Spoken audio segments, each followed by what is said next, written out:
శ్రీకృష్ణుడు ఎవరి వైపు ఉంటే వారికి విజయం. శ్రీకృష్ణుడు తన మందిరంలో పడుకున్నప్పుడు మొదటగా దుర్యోధనుడు శ్రీకృష్ణుడి యొక్క మందిరంలోకి వస్తాడు. వచ్చి శ్రీకృష్ణుడి తల దగ్గర కూర్చోవాలా కాళ్ళ దగ్గర కూర్చోవాలని ఒక సంశయం ఏర్పడుతుంది. శ్రీకృష్ణుడు దేవుడు అయితే కావచ్చు, కాళ్ళ దగ్గర కూర్చుంటే నేను హస్తినాపుర యువ సామ్రాట్ని, నేను ఒక కాళ్ళ దగ్గర చేయవచ్చు. చేతి అటువైపు పడిపోయండి.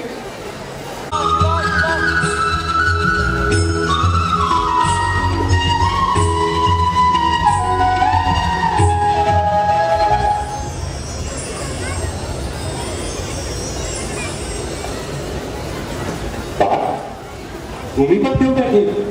याचक का स्थान तो भूमि पर ही होता है मामा। तुम याचक नहीं पा, मेरे मित्र हो। यदि मित्र तो स्थान का क्या महत्व? युवराज दुर्योधन भी आपकी प्रतीक्षा कर रहे हैं। हरिया भागा दुर्योधन, आप सर पर बैठे थे ना, इससे दिखाई नहीं दी। क्षमा कीजिएगा वासुदेव, मैं आपके सर पे नहीं बैठा हूं, सर के पास बैठा हूं। जलपान कीजिएगा, द्वारका की गायों के दूध का बना क्षीरपान कुंड में भी यही मिलेगा। आभार वासुदेव, मैं यहाँ जलपान करने नहीं आया, महत्व के विषय में मंत्रणा करने आया। मंत्रणा भी अवश्य करेंगे माता दुर्योधन, पहले पार्थ की याचना तो सुनो। कहो पार्थ। किंतु वासुदेव, आपने तो गुरुदेव बलराम को वचन दिया था कि जो सबसे पहले आपके पास आएगा आप उसके पक्ष में चलेंगे। असंभव, गांव मेरे कथन का ये निकाल ही नहीं सकते। मैंने ये कहा था कि जो मेरे समक्ष सबसे पहले आएगा उसका मांगा हुआ मैं अवश्य दूंगा। प्रथम तुम कहो पार्थ। वासुदेव, आप अपना वचन भंग करेंगे, ऐसा नहीं जाना था मैंने। वचन भंग नहीं कर। अवश्य ये वचन भंग है वासुदेव। जब मैंने यहाँ प्रवेश किया था तब आपकी आंखें, और जब पार्थ ने प्रवेश किया तब भी मेरी आंखें बंद थी, किंतु पार्थ ऐसे स्थान पर बैठा जिससे वो मेरे समक्ष पहले उपस्थित हो सके। और दोष ईश्वर का कि उन्होंने आंखें मस्तक के आगे की ओर दी है। पीछे बैठे व्यक्ति को आगे आया हुआ नहीं कहा जा सकता। वासुदेव, किंतु सारे आसन आपके सर के पीछे रखे गए हैं। यदि पार्थ की मंशा होती तो वो भी आसन ग्रहण कर सकता। गर्व को उचित आसन का महत्व होता है भ्राता दुर्योधन, और प्रेम को उचित स्थान का मोह। तब तो आपके पास न्याय की आशा रखना ही व्यर्थ है। मैं चला जाता हूँ वासुदेव। आप यहाँ माधव से कुछ मांगने आए, बिना तो आपके लौट नहीं सकते। माधव को लांछन मिला तो क्या कारण है वासुदेव, पहले तुम्हें मांगने का निमंत्रण? क्योंकि पार्थ याचना लेकर आया है और आप योजना लेकर आए। पार्थ के हृदय में समर्पण है और आपके मन में राजनीति। आपको दान की आशा है और आपको समर्थन की आवश्यकता। दान देने का अवसर उपस्थित हो तो सबसे पहले उसी का लाभ उठाना चाहिए। दान से पहले करना पड़े ऐसा कोई दूसरा कार्य ही नहीं जगत में। ये पक्षपात है वासुदेव। नहीं भ्राता, वैसे तो जो जगत को छोड़कर मुझे चुनता है उसके साथ में पक्षपात अवश्य करता, किंतु दाव का आदेश, इसलिए आज मैं पक्षपात नहीं कर सकता। कुछ भी मांगने से पूर्व मेरा निर्णय सुन लीजिए। इस युद्ध में मैं और मेरी सेना एक पक्ष में युद्ध नहीं करेंगे। मेरी सेना मेरे ही विरुद्ध खड़ी होगी रणभूमि में। द्वारका की ये नारायणी सेना विश्व की अद्वितीय सेना है। एक अक्षोहिणी सेना का प्रत्येक सैनिक महारथी की भांति युद्ध करता है, विश्व के सारे शस्त्र चला सकता है। इस सेना को पराजित करना लगभग असंभव है। किंतु वासुदेव, आपका सामर्थ्य आपकी नारायणी सेना से अधिक है वासुदेव।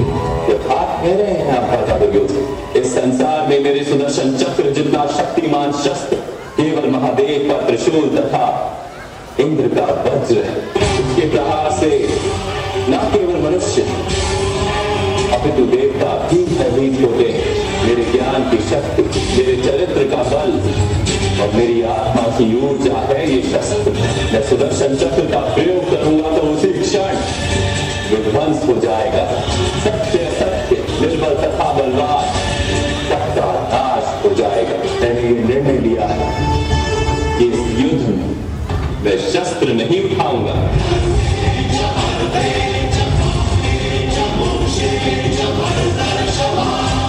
एक और है मेरी अपराजेय, एक अक्षोहिणी नारायणी सेना, और दूसरी है स्वयं मैं अकेला निशस्त्र।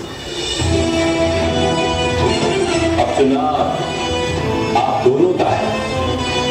कहो बात, क्या मानते हो? चुनाव करो बात। मेरा चुनाव तो स्पष्ट है माता, परंतु आप पर पक्षपात का लांछन न लगे, इसलिए आप पहले चुनाव करने का अधिकार है। युवराज दुर्योधन को दे दें। कुछ मनुष्यों के चुनाव का आधार लाभ की संभावना पर होता है और कुछ मनुष्यों के चुनाव का आधार उनका स्वभाव होता है। और भ्राता दुर्योधन तो ठीक ठीक जानते हैं कि उनका लाभ किस और है। जानते हैं ना भ्राता दुर्योधन? अवश्य जानता हूं, इसलिए मैं चुनता हूं कि नहीं, प्रथम चुनाव पाठ करेगा।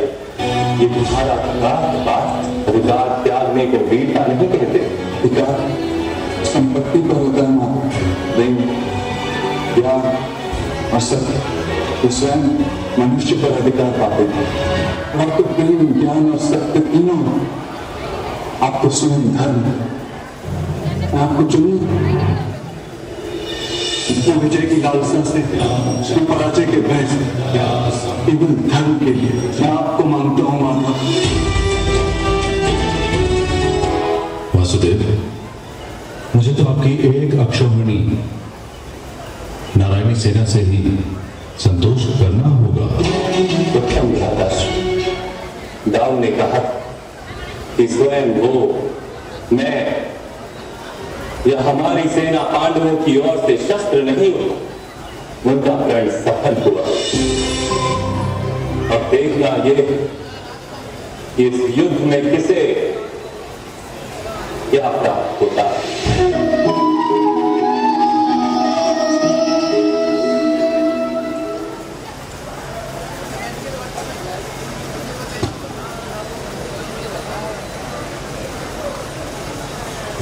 अद्भुतम, महाअद्भुतम। यदा यदा हि धर्मस्य ग्लानिर्भवति भारत అభ్యుదానం అధర్మస్య తదాత్మానం సుజామ్యహం. నిజంగా చెప్తున్న మహాభారతంలో ఈ దృశ్య కావ్యం తర్వాతనే మహాభారతం మొత్తం చేంజ్ అయిపోతుంది. దుర్యోధనుడు 18 అక్షౌహిణుల యొక్క సైన్యాన్ని కోరుకుంటాడు, కానీ అర్జునుడు మాత్రం శ్రీకృష్ణుని కోరుకుంటాడు. ఇది ఒకటి. రెండవది,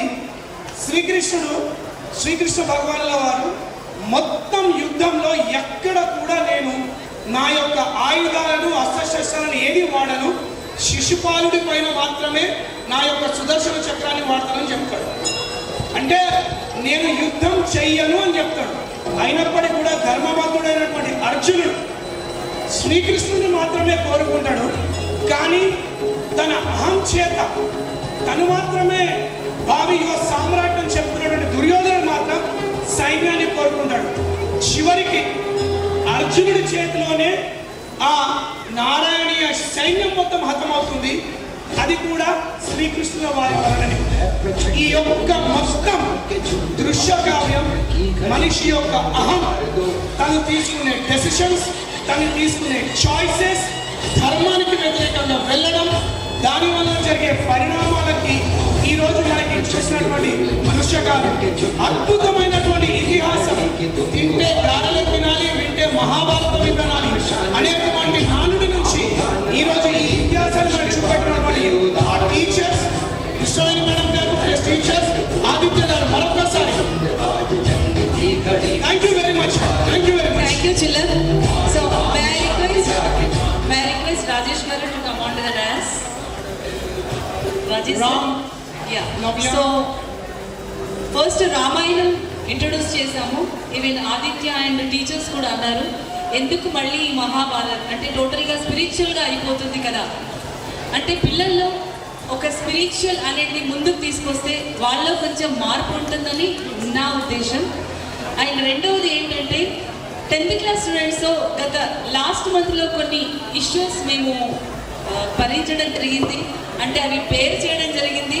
సో దానికి తోడు నేను రాజేష్ సార్కి కాల్ చేసి చెప్పగా సో సార్ ఒక చిన్న ఇష్యూ ముందు పెట్టారు. ఏంటంటే మన స్కూల్లో చదివే పిల్లలు చాలా మంచి పిల్లలు, అంటే ఏ స్కూల్లో చదివినా కూడా అందరు పిల్లలు మంచి వాళ్ళే ఉంటారు. మనం శ్రద్ధ వహిస్తే తప్పకుండా వాళ్ళు బాగా చదువుతారు.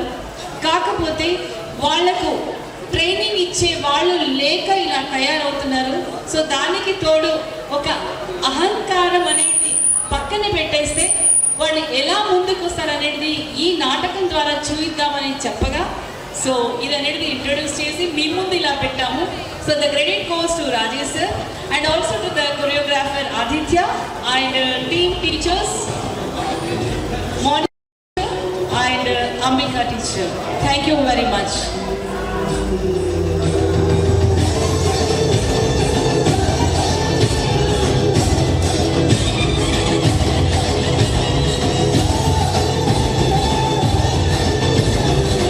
సమస్త భారతదేశ చరిత్ర మొత్తం కూడా ఈ ఒక్క డెసిషన్ పైన ఆధారపడి ఉంది. ఈ రోజు మనం ఈ పరిస్థితిలో ఉన్నామంటే కూడా ఈ డెసిషన్ వల్లనే. ఆ రోజు దుర్యోధనుడు కనుక అటువైపు కూర్చొని ఉంటే చరిత్ర మరోలా ఉండేది, కానీ దుర్యోధనుడి అహం చరిత్రను సృష్టించింది. కాబట్టి మనం తీసుకునే డెసిషన్స్ చాలా important. And I also welcome Sridhar sir and Srinivas sir. So Saint Paul School తరఫున Srinivas sir and Sridhar sir and Vasudha School Nitesh sir also. Sir, we request you to please be on the dais, sir. Nitesh sir, Srinivas sir and Sridhar sir. We'll have a group photo with these students.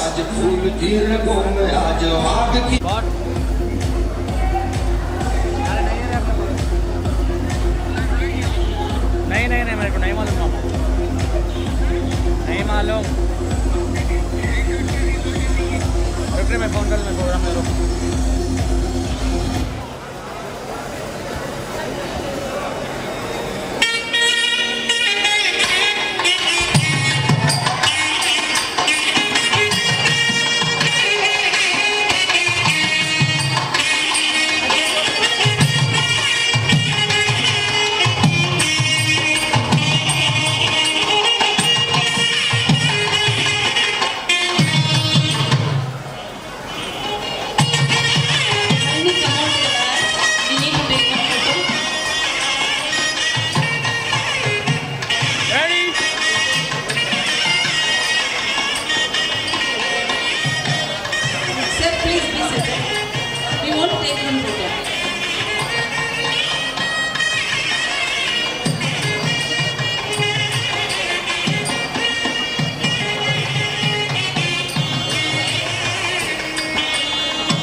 Good evening to everyone. First of all, I'm very glad to hear by saying Mahabharata. It's in Hindi, wonderful language actual. The Krishna has played wonderful role and he gave the life to this skit. Thank you, madam, to have such a wonderful skit on the stage. To aware the parents also how to live life in your life. Just to go and believe in Krishna. Everything you'll get in your life. Like Arjuna. We are Arjunas and he is there. Thank you. So thank you very much. Next performance is Dandiya by all the girls, 7th, 8th, 9th and 6th standard girls. Tejaswini, Shivashekana, Varshini, Rumpini, Renuki.